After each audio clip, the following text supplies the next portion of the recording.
cercle vertueux de libres penseurs.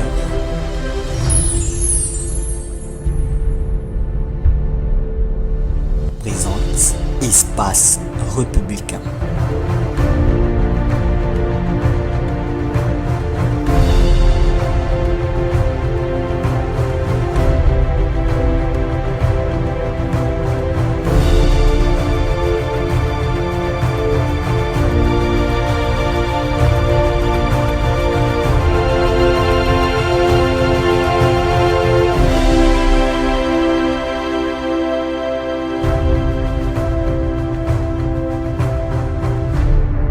Espace républicain.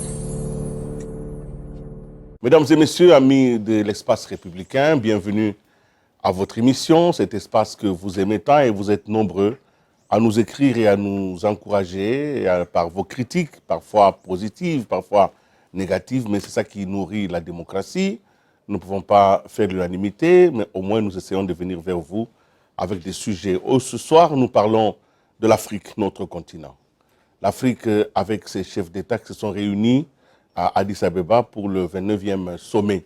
Cette session a été une session importante parce que non seulement elle a décidé d'une même vision dans les relations entre l'Afrique et le reste du monde, mais cette session a été aussi une occasion pour les Africains de lire et de comprendre l'enjeu mondial et de comment ils vont gérer le rapport avec l'Occident, l'Europe, l'Amérique et l'Asie.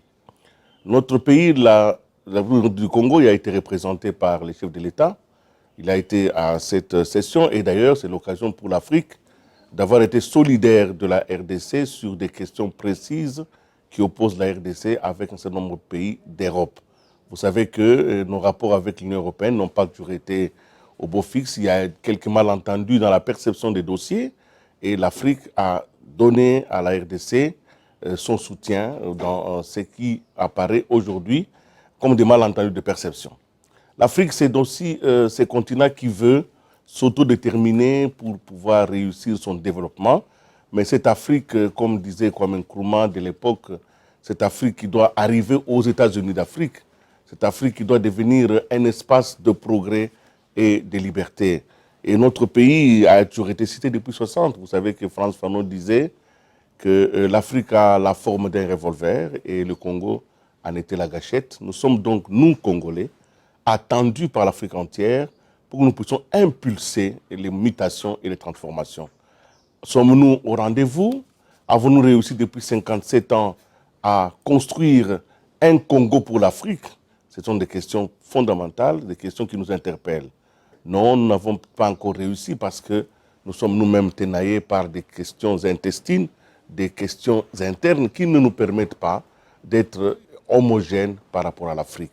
Il n'est jamais tard pour commencer et cette occasion va nous être donnée parce qu'à cette session 29e, l'Afrique s'est posé la question de son financement et cette question, elle est en fait au cœur de sa dépendance par rapport à l'extérieur.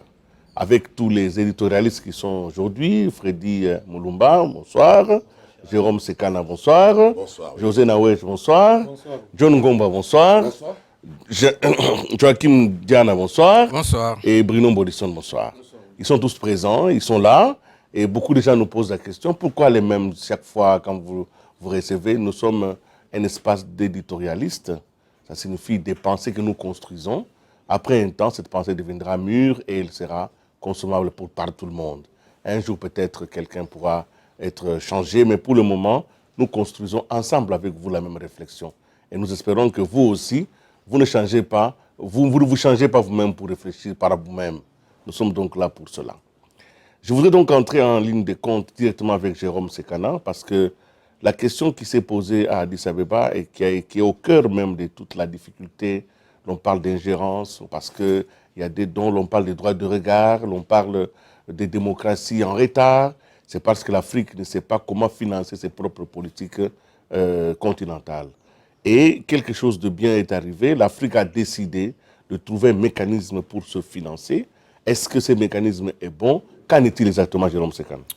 C'est un mécanisme qu'il faut applaudir, qui pourra peut-être redonner à l'Afrique toute sa souveraineté dans la mesure où le gros du financement de l'Union africaine provient de l'extérieur. Et vous savez, la main qui donne, c'est une main qui a plus d'autorité sur la main qui reçoit.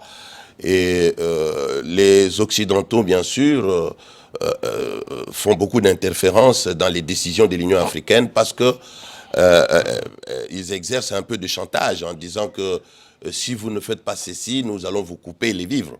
Alors les Africains, les chefs d'État, s'étaient décidés de pouvoir confier une mission de réflexion au président rwandais Kagame pour voir dans quelle mesure l'Union africaine peut se prendre en charge financièrement avec un budget de 800 millions de dollars américains. C'est insignifiant par rapport, bien sûr, à ce que représente le potentiel africain.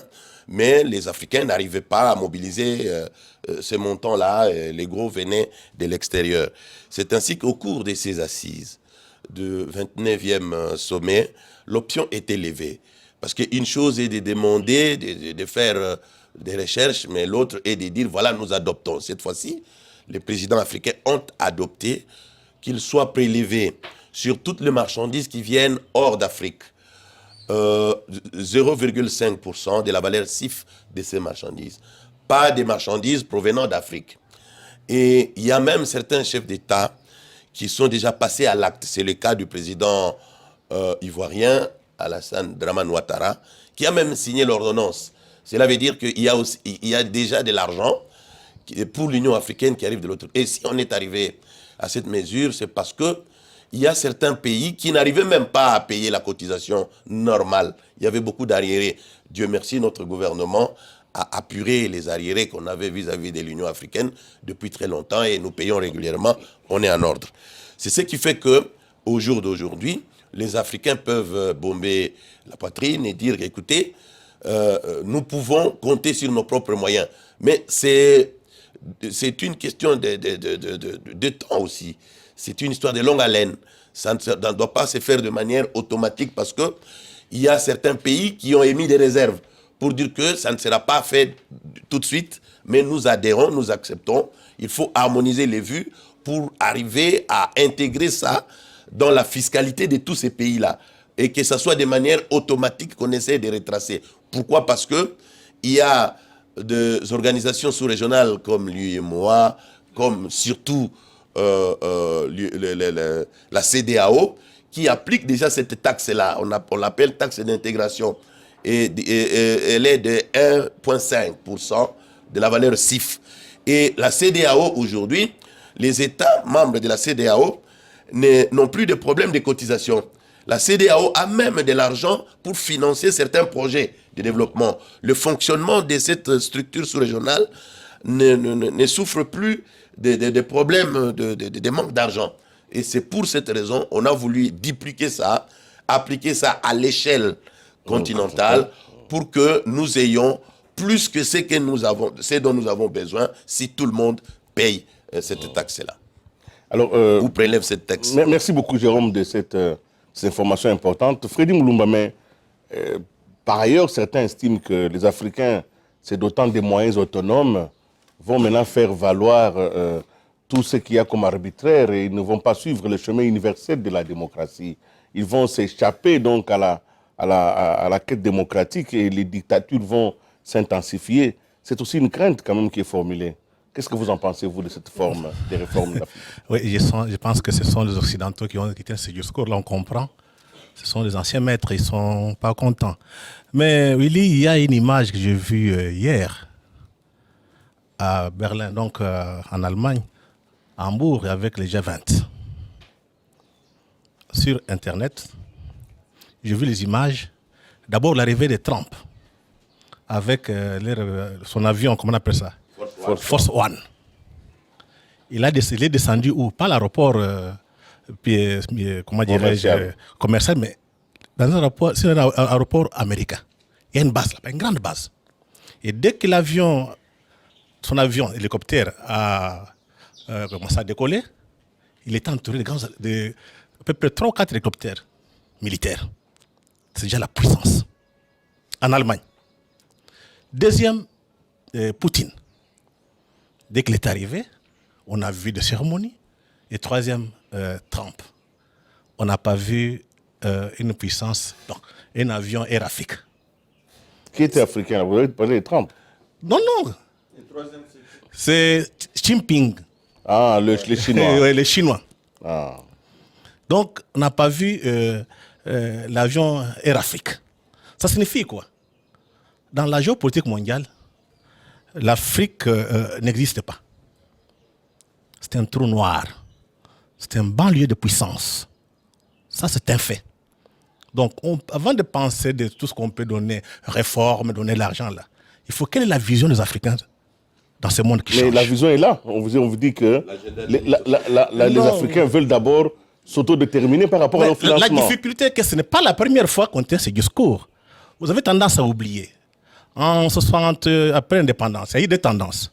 Ceux qui estimaient qu'il faut construire les États-Unis et ceux qui estimaient qu'il fallait travailler avec toujours des anciens coloniaux avant de créer l'OIA. Même quand ça c'était avec Kwame Nkrumah qui voulait les États-Unis d'Afrique. Comme d'habitude, il y a toujours des réactionnaires que l'Occident utilise pour sa paix. On a créé l'OIA. Deuxième tendance, deuxième étape, c'est Kadhafi qui voulait donner l'autonomie. Il a même créé les États-Unis d'Afrique, mais sont arrivés à un compromis Union africaine. Toujours des réactionnaires, des présidents, des chefs d'État réactionnaires que l'Occident utilise. Ça brûle les cartes. Donc moi je pense que le problème ici, je pense qu'il faut d'abord que les Africains eux-mêmes, je dis les penseurs africains, produisent la pensée. Quelle est l'Afrique que nous voulons d'abord? Les hommes politiques appliquent ce que les penseurs ont pensé de l'Afrique. Mais les drames ici, ce sont des politiciens, des hommes de chefs d'État qui décident. Mais là-bas, ils sont coupés de la base. C'est la difficulté. Ça n'ira nulle part. Et vous allez voir, nos amis occidentaux vont encore toucher certains réactionnaires pour sa paix. Donc, il faut continuer la leçon. Merci beaucoup. José je vais terminer. Quand j'ai pris les images de trois grands présidents du monde aujourd'hui, c'est pour que l'Afrique se prépare à être une puissance. C'est ça le rêve africain, ça la vision africaine. Et pour cela, il faut les États-Unis d'Afrique. Sans ça, tout ce qu'on fait, c'est on perd le temps. Donc il faut qu'on change vite notre logiciel. Malheureusement, il y a encore des gens qui pensent à Muzungu, à Nassema, le comité international. Merci Freddy. Je reviens à José. Il va réagir d'abord à la question principale, celle de l'Union africaine et de la réforme en cours. Mais j'aimerais quand même votre réaction par rapport à ce qui apparaît quand même finalement comme un construit fataliste de Freddy. L'Afrique, c'est une banlieue de grande puissance. L'Afrique ne fera rien. Finalement, l'Afrique n'a rien fait et l'Afrique est condamnée. J'ai l'impression. Qu'est-ce que vous en pensez? Vous, quel est votre point de vue avant de revenir à la question principale? Oui.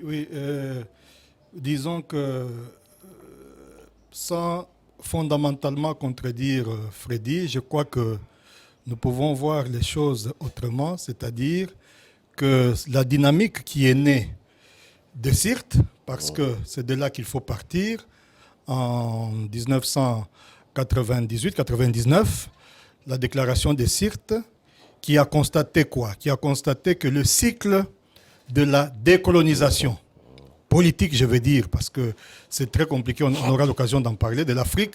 Grosso modo, ce cycle est arrivé à son terme. Il faut maintenant que l'OUA de l'époque puisse faire sa mue, compte tenu justement du fait que son premier objectif foncier, qui était la décolonisation totale de l'Afrique, a été atteinte, d'où l'Union africaine. L'Union africaine est partie de cette déclaration pour passer par l'acte constitutif de Lomé. Et enfin, en 2002, l'Union africaine est née à Midrand, dans l'Afrique du Sud. Bon, maintenant, cette Union africaine qui naît, elle naît pourquoi? Elle naît justement pour donner à la fois un contenu politique, économique, social à cette Afrique qui en manquait. Donc c'est ça la problématique de Freddy. Donc nous ne pouvons pas reprocher à nos chefs d'État d'avoir repensé l'Union. Parce que cet argumento s'imposait par rapport à l'évolution du temps. Mais tout le problème de l'Afrique, tout le problème de l'Union africaine par conséquent, c'est que cette mutation, au lieu de venir de l'intérieur, elle vient de l'extérieur, je vais m'expliquer. Parce que quand vous prenez l'Union africaine est grosso modo calquée sur l'Union européenne. À savoir, il y a un président en exercice, donc il y a la conférence de présidents, il y a une commission qui est l'équivalent de l'exécutif, donc du gouvernement, il y a un parlement et qui siège en Afrique du Sud, vous avez les institutions judiciaires, bref, ça fait penser à l'Union européenne. Mais le problème, c'est que l'Union européenne, c'est une superstructure qui a été induite, générée par une infrastructure. L'Union européenne a commencé par le comité plutôt de l'acier. Nous sommes en 56, 58, c'est-à-dire cette impulsion, dans les années 50 en tout cas, cette impulsion politique est venue d'un soubassement économique.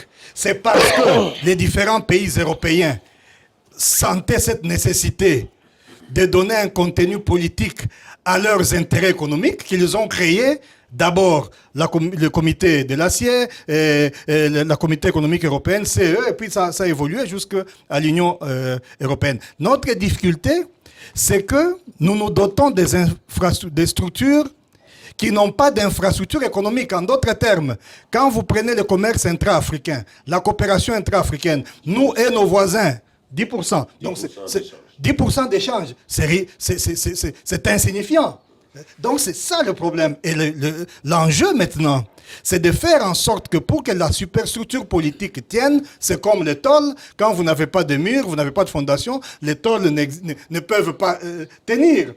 L'enjeu maintenant, et c'est ça, je crois, l'importance de cette émission, c'est de nous donner un contenu économique à l'infrastructure politique qui existe, à la superstructure politique qui existe déjà. Donc, on ne peut pas dire que l'Afrique n'existe pas. L'Afrique existe. Mais une certaine Afrique existe. Mais il faut qu'on arrive à une Afrique africaine. Merci beaucoup, José Nawej. D'ailleurs, Kwame Nkrumah écrivait il y a déjà plus de 50 ans maintenant. En tout cas, le livre est apparu en 1994 comme une réédition, mais c'est un livre de 1963. Kwame Nkrumah parle, et je crois qu'il est d'accord avec Freddy Mulumba, il dit « Pour les États africains, la solution du progrès est de s'unir politiquement, d'avoir une politique étrangère commune, un plan de défense commun et un programme économique commun en vue du développement de tous les continents. Alors seulement, nous pourrons écarter les dangers du colonialisme et de sa servante, la balkanisation. » Ça, c'est comme Nkrumah qui le dit, et ça fait déjà plus de 50 ans. Donc, c'est un sujet d'actualité. Maintenant, je reviens un peu à ma gauche ici, Diana qui a le micro. Dans cette Afrique qui se cherche, le Congo semble avoir un rôle à jouer. Aujourd'hui, à l'Union africaine à Addis Abeba, le Congo était les grands malades sur lesquels tout le monde s'est penché. Parce qu'on supposait qu'on ne peut pas non plus... on est venu vers le Congo pour pouvoir l'encourager dans sa politique de normalisation. Mais est-ce que le Congo a-t-il conscience du rôle qu'il doit jouer par rapport à l'Afrique? Diana. Avant de dire que si le Congo a la conscience de son rôle en Afrique, on se demande même si l'Afrique elle-même sait le rôle qu'elle peut jouer dans le monde. Aujourd'hui, dans les grands cercles du monde, on se dit que l'avenir du monde, c'est maintenant en Afrique. C'est en Afrique qu'il y a peu de pollution. C'est en Afrique où il y a l'Afrique demain pourra encore nourrir le monde entier. Et dans cette Afrique-là, le Congo occupe une place de choix, notamment ne fût-ce qu'en ce qui concerne l'environnement avec notre bassin. Nous en sommes conscients. De plus en plus, on en parle, les médias en parlent, ceux qui écrivent. Mais notre problème, c'est le déclic. J'ai toujours dit, vous pouvez avoir du courant à la maison pour que les ampoules s'allument, il faut qu'il y ait quelqu'un pour appuyer le bouton sur l'interrupteur. Si on n'appuie pas sur l'interrupteur, il n'y a aucun déclic. Donc, a-t-on déjà appuyé sur le déclic? L'installation a été faite. Tout est là. Nous sommes dans une maison noire. A-t-on... Peut-être on a peur, si on appuie, le courant risque de venir sur mon pied, je risque d'être électrocuté, on risque de, quand on appuie, ça éclaire, on risque de voir certaines nudités dans la maison où nous sommes. Donc, on a peur de faire ce déclic. Sinon, on n'a pas la culture de ce déclic. En quoi consisterait ce déclic pour vous? Le déclic aujourd'hui, c'est de passer à l'action. Je vais donner un exemple concret, ce que José vient de dire avec l'Union européenne. Mais c'est ce que j'ai toujours appelé le retard culturel. Le retard culturel, ce n'est pas dire non, nous, nos ancêtres avaient les tam-tams, nous avions le ceci. Non, le retard culturel, vous voyez, lorsque les Européens se disent association d'acier, et puis l'Union européenne ils se disent maintenant, comment nous pouvons être ensemble et avoir des frontières? Ils suppriment les frontières. Alors, quand ils suppriment les frontières, à quoi bon aller n'importe où et aller trouver des monnaies inconvertibles? Monnaie unique. Aujourd'hui, ils sont en train de se battre pour une Europe, parce que l'Europe est née économique. Maintenant, ils sont en train de se battre pour une Europe politique. Peut-être avoir une constitution européenne, et ainsi de suite. Et ça évolue. Chaque jour, à chaque année, il y a des actions qui sont montées pour ça. Mais l'Afrique, je vais donner l'exemple, le document que j'avais ici. La conférence des présidents de l'Union africaine. Cette conférence avait, évidemment, José l'a rappelé, comme une première mission, préoccupation principale de la décolonisation contre, ils le disent président, contre l'oppression, l'exploitation et le racisme. Aujourd'hui, on parle très peu de racisme, alors il y en a là. Toutes ces sanctions qu'on donne, c'est du racisme. Puisque ce qu'on applique chez eux, un policier qui tue en Europe, on dit bavure policière. C'est le policier qui en répond. Mais chez nous, un policier qui tue, c'est le gouvernement qui l'a envoyé. C'est du racisme. Parce qu'on ne peut pas estimer que nous sommes non civilisés de nos dirigeants jusqu'à la base. Oui, à l'essentiel maintenant, le déclic, il faut que nous puissions appuyer. Vous voyez que les 13 missions, je vais les citer rapidement, que l'UIA s'était donné, l'Organisation de l'Unité africaine s'était donnée à sa création. Intensifier la coopération, c'est-à-dire après avoir obtenu la décolonisation, intensifier la coopération régionale. Est-ce qu'il y a la coopération régionale depuis plusieurs années aujourd'hui? Il n'y en a pas. Mobiliser les ressources pour un fonds africain de développement. Développer l'industrie avec un accent mis sur les projets multinationaux. Ça existe. Augmenter les échanges commerciaux entre États africains. Nous venons d'en parler ici, que ça n'existe pas. Harmoniser et coordonner les législations douanières. Aujourd'hui, ne fût-ce que pour aller au Congo-Brazza, ici en face, à quelques minutes, c'est tout un problème. Intensifier la coopération monétaire.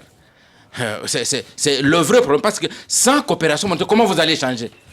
Puisque nous avons plusieurs monnaies différentes, donc la coopération devient difficile. C'est mieux encore d'acheter aux États-Unis d'Amérique, parce que leur monnaie est ici chez nous, d'acheter avec l'Union européenne, parce que l'euro est ici qu'avec les francs CFA.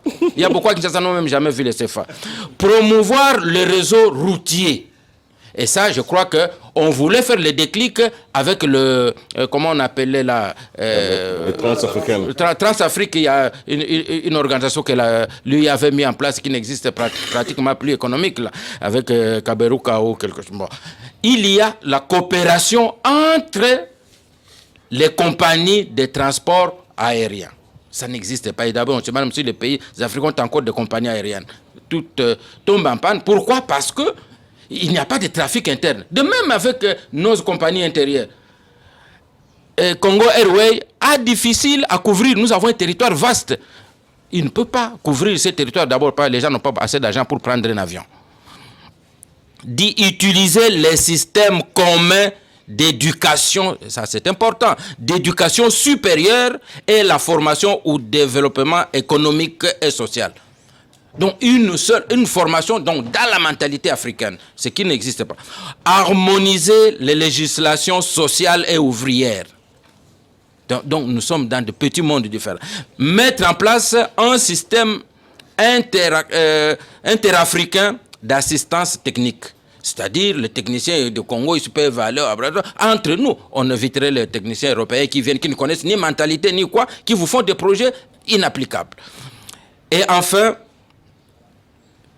donc, organiser l'assistance aux organisations, ça, les amis de Jérôme vont applaudir.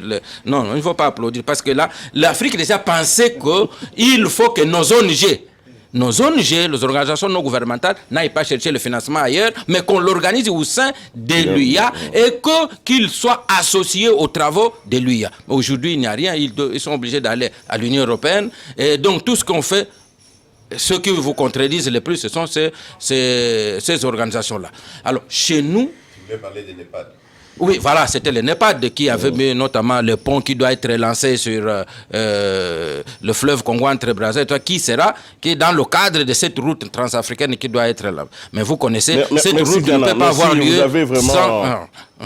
vous avez bien bossé, hein, Diana. Vous avez toutes les informations nécessaires. Mais ça prouve que l'Afrique, par rapport à la pensée, par rapport à la conception, on ne peut pas reprocher au père de l'indépendance et aussi d'y avoir pensé. Peut-être que Diana a raison en parlant du déclic de l'action. Et l'action doit être concertée et l'action, malheureusement, subit souvent des interférences. Alors, John Ngomba, sur le plan, évidemment, les institutions politiques, les institutions de l'Union africaine, l'Union africaine doit faire cette réforme. Quelle est votre lecture? Oui, voilà. D'abord, il faut indiquer qu'est-ce qui est critiqué. Pourquoi faire une réforme? C'est parce qu'il est stigmatisé la lourdeur bureaucratique de l'Union. Sa dépendance financière, on l'a déjà relevé ici par rapport aux bailleurs internationaux. Et les problèmes de mise en œuvre des nombreuses décisions prises par l'Union africaine et ainsi que sa capacité de se remettre en cause. Voilà. Alors, c'est sur cette base qu'une réflexion a été amorcée et conduite par le président actuel de l'Union africaine, le président du Rwanda, Paul Kagame, qui se résume... Oui, effectivement. Oui, autant pour moi. Donc, cette réforme reprenait essentiellement le point ci-après. Pour revenir sur ce que Diana disait, comment est-ce qu'on peut transformer les nouveaux partenariats pour le développement de l'Afrique, les NEPAD, qui est un projet, j'allais dire, mirobolant. Mais c'est le projet qui permet notamment de relier le Cap au Caire. Et s'il faut un moment revenir sur le rôle que nous, RDC, nous devons jouer, nous sommes une sorte d'échelon manquant dans cette construction. Parce que quand vous prenez l'Afrique australe, vous remontez jusqu'à notre pays, vous trouvez qu'il y a une sorte de trou. Ouais, il y a un trou noir, et puis de l'autre côté, vous pouvez monter au-dessus du Sahel, arriver jusqu'au Caire. Donc nous avons un rôle moteur à jouer pour pouvoir matérialiser ces NEPAD. Il y a aussi les renforcements des compétences du président de la Commission.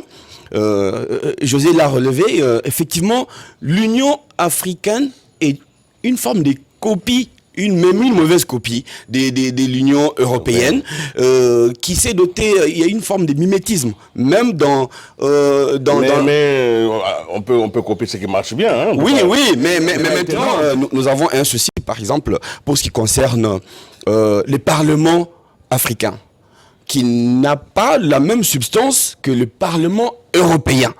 Je pense que s'il y a une réforme à relancer, ce serait aussi l'une des pistes. L'autre piste, c'est quoi? La mise en œuvre immédiate de la taxe Kaberuka, évoquée par Jérôme. Et puis, évidemment, parvenir à contraindre le pays contributeur à pouvoir cotiser, parce que l'Union souffre de ses membres. Et il y a aussi quand même quelque chose, j'allais dire, d'éthique ou de philosophique. À la différence de l'Union africaine, à la différence de l'Union européenne, tout le monde est automatiquement membre de l'Union africaine. Alors que, voyez-vous, quand l'Union européenne est en train de s'étendre à d'autres nations, il y a une forme de modélisation. On vous demande... Oui, on vous demande de vous conformer à des normes économiques, politiques et des valeurs qui sont partagées. Or, dans l'Union africaine, vous êtes automatiquement membre de l'Union africaine, ce qui pose des sérieux problèmes de lourdeur et de l'efficacité de l'Union. Merci John, merci beaucoup. Bruno Bolisson, les institutions, parce que vous parlez les derniers dans cette première phase de parole, vous avez en mémoire l'ensemble des thématiques développées. Les institutions de l'Union africaine sont-elles adaptées ou la réforme, elle, ne peut porter que sur les financements? Qu'est-ce que vous en pensez? Non, j'aimerais plutôt m'attarder par rapport à la réforme sur l'intégration, parce que les financiers, on l'a évoqué, les structures institutionnelles. Je crois que les chefs d'État africains ont bien pensé de renforcer les réflexions sur l'intégration régionale. Ils ont raison. Même le NEPAD lui-même, au début de la réflexion, vous savez, avec le président Thabo Mbeki de l'époque et le président et le Sénégalais Abdoulaye Wade, ils ont évolué de l'Oméga V pour adopter le NEPAD. Aujourd'hui, je crois qu'il est inéluctable que les pays africains s'intègrent et pensent ensemble leur développement de manière harmonieuse et coordonnée. Et le président nigérien Mamadou Youssoufy, qui pilote la démarche de l'intégration, a parlé du projet ZLEC, c'est-à-dire Zone de libre-échange continentale, qui permettra à ce que les Africains eux-mêmes puissent circuler librement à l'intérieur de l'Afrique et qu'il y ait renforcement des échanges commerciaux. On parle d'un réseau de consommateurs de plus de 1,3 milliard d'Africains. Et ça permet à ce que le flux commercial interafricain soit relevé et passe de 14 à 28%, alors qu'il aussi aujourd'hui 10%, les amis ont dit. Mais il est important que l'Afrique s'intègre. La quasi-totalité d'entre nous avait fait les déplacements des Sun City où il y avait des négociations intercongolaises et nous connaissons quelle est la facture que le gouvernement sud-africain a pu payer pour que les Congolais se mettent ensemble et produisent une architecture gouvernementale qui a mis fin à la guerre, a permis à ce qu'il y ait des bases bien jetées pour les institutions de la Troisième République. Mais qu'est-ce qui fait qu'aujourd'hui, pour aller en Afrique du Sud ou pour qu'un Sud-Africain vienne ici, a besoin d'un visa? C'est impensable. On pouvait déjà, à ce niveau-là, faciliter, permettre à ce que les Sud-Africains viennent au Congo sans visa et vice-versa. Avec le Congo-Brazzaville, nous avons des relations plus que fraternelles. Mais pourquoi un Canadien qui vient visiter la RDC ne devrait pas facilement et sans payer de formalités traverser pour aller visiter la ville de Mosaka, de Fondo ou de Oyo? C'est déjà l'intégration. C'est vrai qu'aujourd'hui, il est impossible, il est même aberrant, absurde de parler d'une seule Afrique. Il y a plusieurs Afriques. Quand on quitte Johannesburg, quand on va à Durban, quand on va au Maroc, à Rabat, à Casablanca, et on fait un demi-tour vers Lomé et Bénin, nous ne sommes pas dans la même Afrique. Il y a plusieurs Afriques, au minimum 2 Afriques. Et donc, cette intégration va poser des problèmes, effectivement, en termes d'infrastructure. On a parlé dernièrement d'un pont-route rail entre Kinshasa et Brazzaville, mais il y a des pesanteurs. Le pont-route rail entre Kinshasa et Brazzaville rendrait presque quasi nul la construction d'un port à eau profonde à Banana. Parce qu'aujourd'hui, jusqu'à cet après-midi, il est démontré que c'est plus facile de faire venir son conteneur de Dubaï par Pointe-Noire que de l'attendre à Matadi. Donc aujourd'hui, si on met abstraction des barrières douanières, il va se poser un problème de déséquilibre en termes de recettes. Mais les pesanteurs, ce ne sont pas seulement du côté de Brazzaville. On sait que la plupart des conteneurs qui passent par Brazzaville, plus de 65% des conteneurs qui viennent de Dubaï, de la Chine, qui passent par le port de Pointe-Noire, sont importés par les Congolais de Kinshasa. Donc là, ça pose un problème. Il faut que chaque pays mette en tête que l'intégration devra sonner un problème également de compétition. Il faut faire vite pour viabiliser ces infrastructures, sinon on sera dépassé. Et il faut que chaque pays raisonne sur la nécessité d'harmoniser les tarifs douaniers parce que son déséquilibre pose des problèmes. Aujourd'hui, par exemple, on sait que faire venir dédouaner son conteneur à partir du port de Lobito en Angola coûte 70%, plutôt 30% moins que le faire venir par Matadi ou par Boma. Jérôme ne va pas me contenir. Ça pose un problème. Il faudrait une réflexion coordonnée pour que cette intégration ne sonne pas la descente aux enfers de certains pays qui ne verront aucun touriste, sauf les touristes qui vont faire les transits et aller ailleurs. Merci Bruno. Merci Bruno Mbolisson. Vous nous suivez, vous êtes à Espace Républicain. Nous sommes à Addis Abeba où il y a eu le 29e sommet des chefs d'État sur l'Afrique. Et je voudrais quand même poser ce qui m'apparaît comme une question à expliquer. Le Congo, notre pays, c'était ma question. Le Congo, notre pays, a remporté, entre guillemets, une forme de succès diplomatique, hein, parce que à convaincre l'Afrique de soutenir la position congolaise, qui était quand même une position combattu déjà par l'Union européenne, ça a été quand même une prouesse. À votre avis, qu'est-ce qui explique cela? Est-ce que c'est la solidarité africaine pour dire, bon, je vous soutiens, ben, c'est qu'on vous critique, pour qu'à mon tour, quand ça va arriver, on ne me critique plus? Qu'est-ce qui, à votre avis, a construit la diplomatie africaine? Qu'est-ce que le Congo a pu faire pour obtenir ce soutien? Et surtout, comment peut-il consolider ce soutien pour ne pas en faire une occasion d'isolement, pour qu'on ne soit pas en danger? Je crois qu'on reprend peut-être Bruno, et puis on va revenir à José et à Jérôme. Oui, merci Willy. Je crois que la victoire diplomatique qui devra sonner également le désenclavement diplomatique de la RDC n'est pas venue du fait du simple ristourne diplomatique ou politique. Que je vous protège et à mon tour, quand je vais commettre des gaffes, vous allez me soutenir tête courbée. Je crois qu'il y a eu un problème de dignité au niveau des chefs d'État africains, de la recherche de la dignité.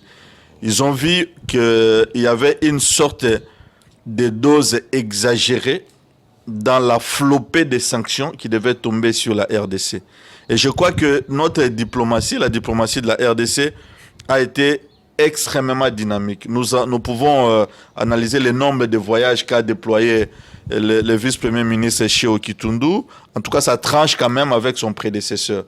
Le Congo a été bien avant ces grands rendez-vous un peu plus présent dans des contacts diplomatiques de haut niveau, plus qu'avant. Et ça a payé. Alors les Africains se sont dit, si aujourd'hui c'est la RDC, demain ça sera le Congo-Brazza, après demain ça sera le Burundi, et après ça sera la Tanzanie, ainsi de suite. C'est ainsi qu'ils ont fait bloc. Mais cela ne devrait pas donner la place à notre gouvernement ou à notre diplomatie de dormir sur les lauriers. Il faudra rapidement des réajustements judiciaires, diplomatiques, politiques, économiques, rapides pour que demain, si les mêmes sanctions arrivent comme dans une sorte de répétition ou de cercles vicieux, qu'on puisse pas mobiliser la même intensité de solidarité ou de protection. Parce que aujourd'hui, Freddy a souvent le temps de le répéter, nous devons nous préparer à la guerre et tout, mais la réalité c'est quoi? La réalité c'est que les sanctions ont généralement, le barème des sanctions de la part des superpuissances, et même sur le plan diplomatique normal, font généralement des mouvements sinusoïdales, oscillatoires. Ça monte, ça descend, demain ça peut remonter. C'est-à-dire là où vous pensez qu'aujourd'hui, moi, José Naoué, j'ai dribblé Willy Kalengai, après demain, ça peut revenir, ça peut rebondir avec une intensité beaucoup plus accrue, à telle sorte que Willy Kalengai ou Jérôme sera incapable de vous défendre. Et il faudra donner les armes à ceux qui défendent la diplomatie congolaise, à ceux qui défendent la dignité africaine, de le faire jusqu'au bout. Mais s'il y a des prétextes d'agissements contraires, je crois que les mêmes causes ne vont pas forcément produire les mêmes effets. Oui, je crois que ce qui s'est joué au 29e sommet de l'Union africaine s'est dessiné déjà. C'est dessiné déjà par quoi? Par l'avènement à la tête de l'Union africaine d'un président décomplexé. Je parle ici, en l'occurrence, du Guinéen Condé. C'est qui Alpha Condé? C'est un homme de sa génération qui a été en Europe, qui s'est non seulement opposé, il ne s'est pas opposé au régime Sékou Touré sur des bases, je peux le dire ici, sur des bases folkloriques comme nous les voyons souvent, c'est sur des bases fondamentales. Et quand il va en Europe, il évolue dans ce moule progressiste européen, parce que ça existe, et il revient avec cette vision d'un homme décomplexé, qui n'a pas de compte à rendre. Voilà. Donc c'est un homme décomplexé, c'est un élément important. Et bien avant Addis Abeba, c'est-à-dire le sommet, il a tenu un discours. Nous en avons parlé ici. Et combien de chefs d'État africains pouvaient faire ça à l'Élysée, dîner d'État? Il prend la parole. Il a à ses côtés le président français et il lui dit son fait en le regardant dans les yeux. Et ce n'est pas rien. Et donc c'est cette dynamique qui se poursuit.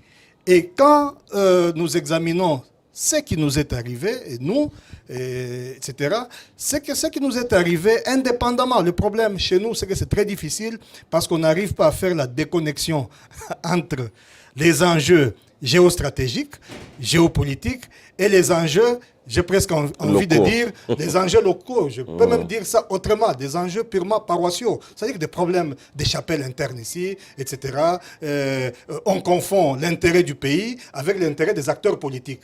Ici, bien sûr, il y a l'équation des acteurs politiques, qu'on soit de l'opposition de la majorité, mais il y a fondamentalement ce qui se joue maintenant, c'est l'indépendance du Congo, c'est l'indépendance de l'Afrique. Et donc, la position de chefs d'État africains relève même de la philosophie qui a présidé à la mutation de l'OUA en UA. Sinon, à quoi bon de faire une Union africaine qui sera basée sur quoi? Diana l'a répété ici, sur, je cite là, le traité constitutif de l'Union africaine, sur la démocratie, sur le droit de l'homme et sur le développement. Mais si on ne donne pas notre propre contenu à la démocratie, notre propre contenu aux droits de l'homme, notre propre contenu au développement. Donc, ce qui s'est passé à Addis, c'est d'abord un problème fondamentalement philosophique. Il ne fallait pas rater ce coach-là.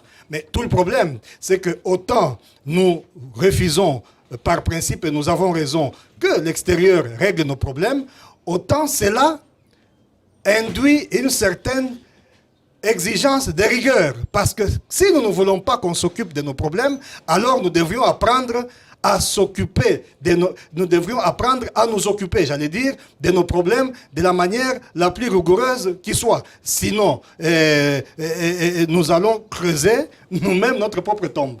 Merci beaucoup. Jérôme Sekana, sur ce qui s'est passé avec D'abord, il faut reconnaître que Cheo Kitundu fait les choses autrement.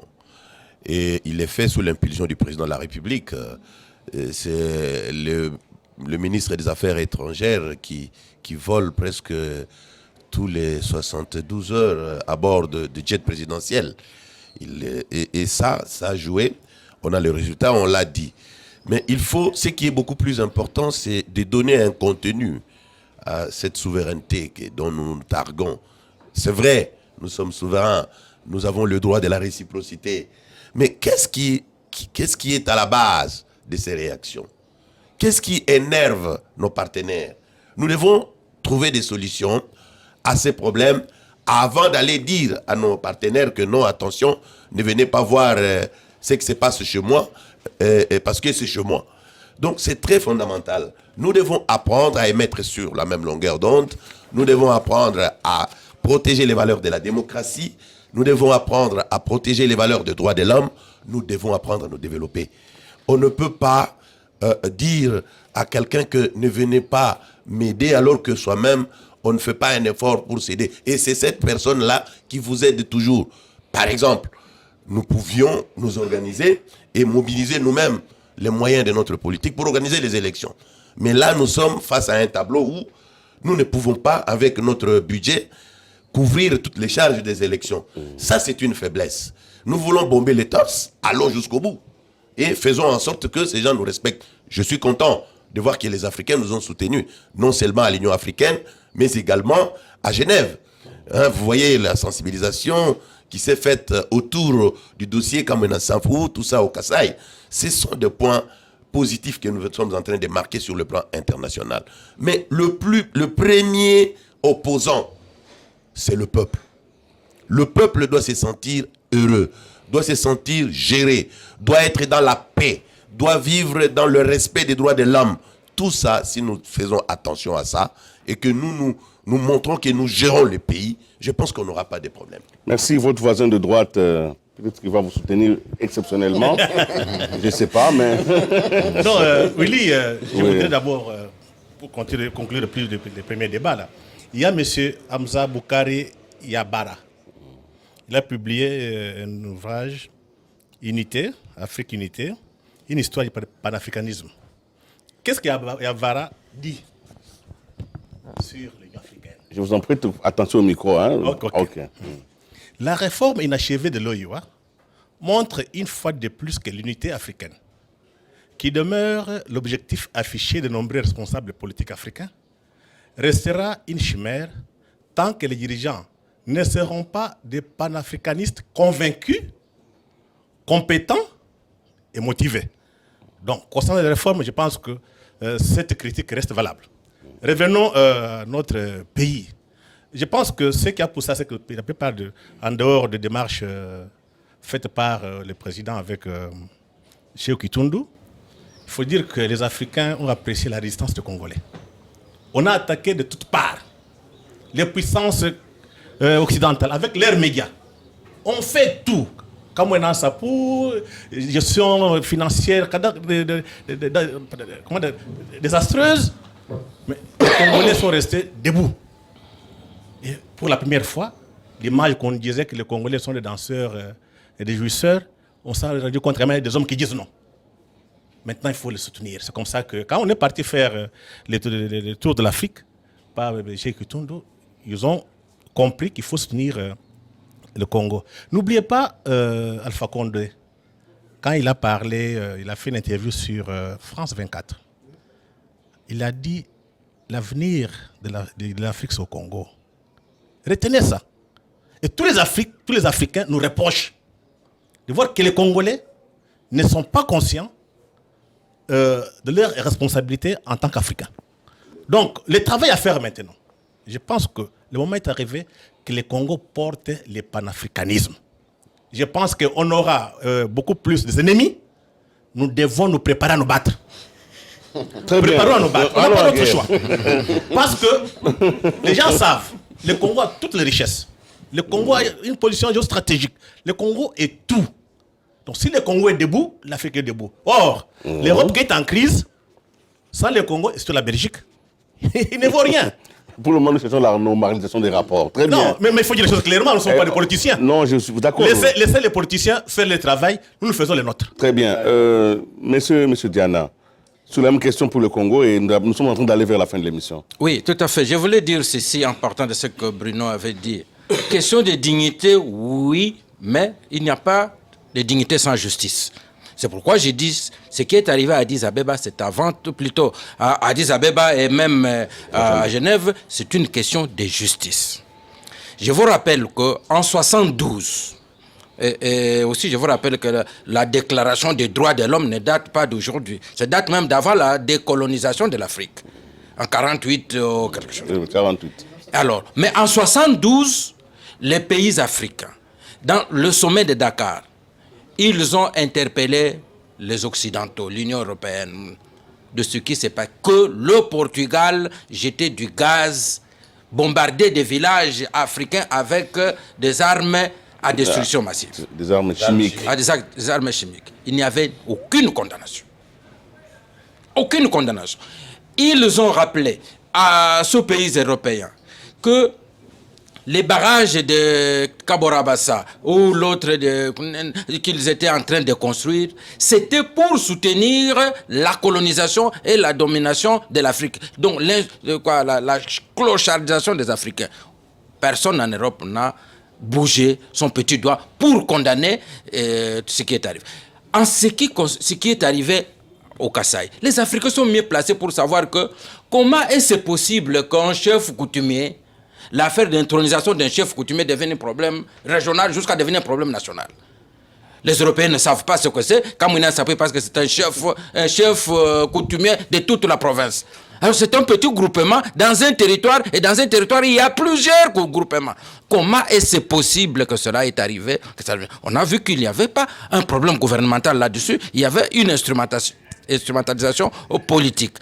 Également, et ça, moi j'étais surpris de voir ce que le ministre de la Justice et la ministre des Droits humains, ce qu'ils ont présenté à Genève, qu'ils ne nous ont jamais présenté.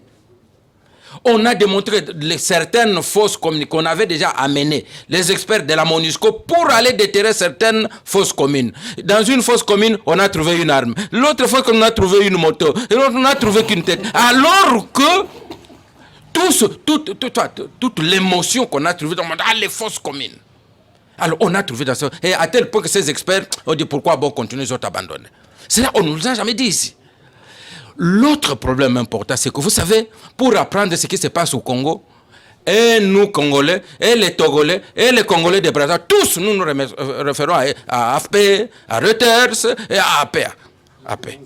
Mais ce n'est pas normal.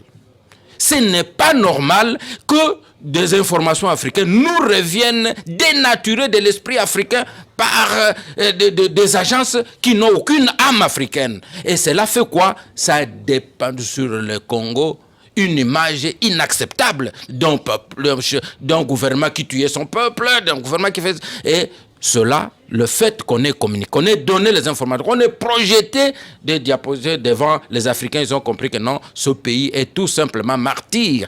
Et les gens maintenant se sont souvenus de tout ce qu'il y a eu comme martyr. Lumumba communiste s'est tué alors qu'il y avait des communistes en Belgique et on ne les a pas encore tués. Et c'est le communiste congolais qu'il fallait tuer. Et donc les gens se sont rendus compte que c'est vraiment de l'injustice et qu'il fallait rendre justice. Ils ne pouvaient donc pas accepter. Et l'Union européenne est rentrée avec ces sanctions, disons quoi, la queue entre les pattes. Bon, ces mots-là, les derniers, je les ai retirés. Bon, vous l'avez retiré aussi. Bon, je le retire. Voilà, très bien. John Ngomba, nous sommes sur le Congo. Nous allons terminer rapidement parce qu'il nous reste 3 minutes pour terminer. Vous avez la parole pour parler de l'effort. Il ne faut pas que ce soit une solidarité des déviants, mais ça doit être, comme il a dit, la justice et la dignité. Oui, moi je voudrais surtout dire qu'il ne s'agit même pas d'une solidarité d'émotion, parce que je ne voudrais surtout pas qu'on mette un accent là-dessus. Il ne s'agit pas d'émotion à mon sens. Il s'agit d'affirmer une identité sur le plan international. C'est cela même la diplomatie. Et je crois que l'identité d'un pays n'a rien à voir avec un régime. C'est-à-dire hier, aujourd'hui et demain, il y aura certainement un régime au pouvoir, mais il faudra qu'on sache qu'est-ce qui représente la République démocratique du Congo comme valeur au niveau international. Et je pense que c'est là-dessus que le ministre des Affaires étrangères a embrayé. On l'a senti aussi bien à Genève avec la ministre des Droits humains et le ministre des Justices, qu'il y a un contenu dans les discours congolais, qui est facilement passé et qui a permis l'adhésion d'autres États, parce que ce n'était pas seulement que des États africains, on est allé même en Amérique du Sud. Alors, ce qui s'est passé à Addis était tout simplement une suite logique. Ça veut dire que, au-delà de tout, la leçon que moi je voudrais tirer, c'est que il faut que nous sachions faire nous-mêmes la propriété dans notre propre maison. Parce que c'est en cela que ça signifie. Il faut que nous sachions faire la propriété dans notre maison. Sinon, les autres qui ont d'autres intentions vont vouloir se mêler des choses qui ne les concernent pas. Merci beaucoup, John Ngomba. Merci aussi à vous tous ici. Nous avons fait le tour de la question sur l'Union africaine. Nous savons que la réforme est une réforme essentielle. Elle sera culturelle, elle sera économique, mais elle sera politique. Et je voudrais ici, pour terminer, revenir au père du panafricanisme, parce que le Congo ne pourra être un Congo valable que s'il est panafricaniste. Nous devons donc développer un Congo panafricaniste, c'est-à-dire un Congo qui a son identité, sa dignité, ses lois, mais qui a aussi une mission, et qui a une mission de développer l'Afrique. Alors voilà ce que Kwame Nkrumah nous dit pour terminer cette émission. Il dit, toujours dans son petit livre que j'ai lu, qui nous a été prêté par Freddy, il a fallu 2 guerres mondiales et l'effondrement de plusieurs empires pour que les Européens admettent l'idée, encore incomplètement digérée d'ailleurs, que l'union fait la force. Tandis que nous, les Africains, pour qui l'unité est le but suprême, nous efforçons de concerter nos efforts dans ce sens. Les néocolonialistes font tout pour les rendre vains en encourageant la formation de communautés fondées sur les langues des anciens colonisateurs. Nous ne pouvons pas nous laisser ainsi diviser et désorganiser. Le fait que je parle anglais ne fait pas de moi un Anglais. De même, le fait que certains d'entre nous parlent français ou portugais ne fait pas d'eux des Français et des Portugais. Nous sommes des Africains et rien que des Africains. Et nous ne pouvons poursuivre notre intérêt qu'en nous unissant dans le cadre d'une communauté africaine. Ni le Commonwealth, ni la communauté franco-africaine ne peuvent la remplacer.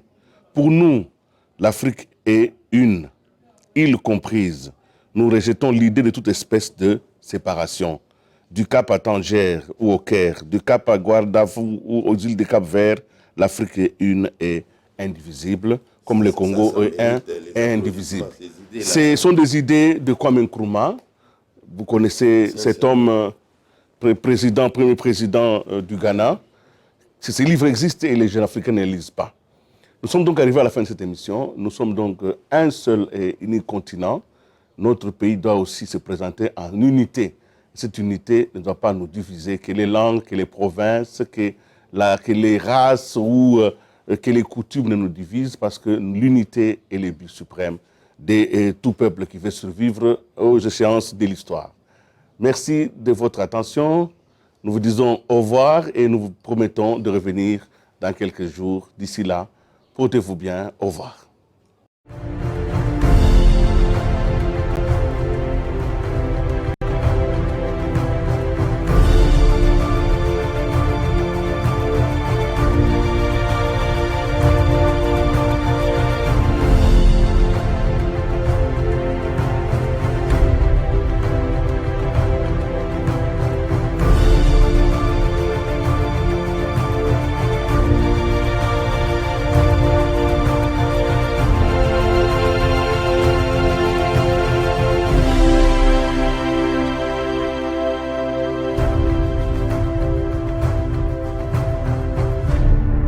Espace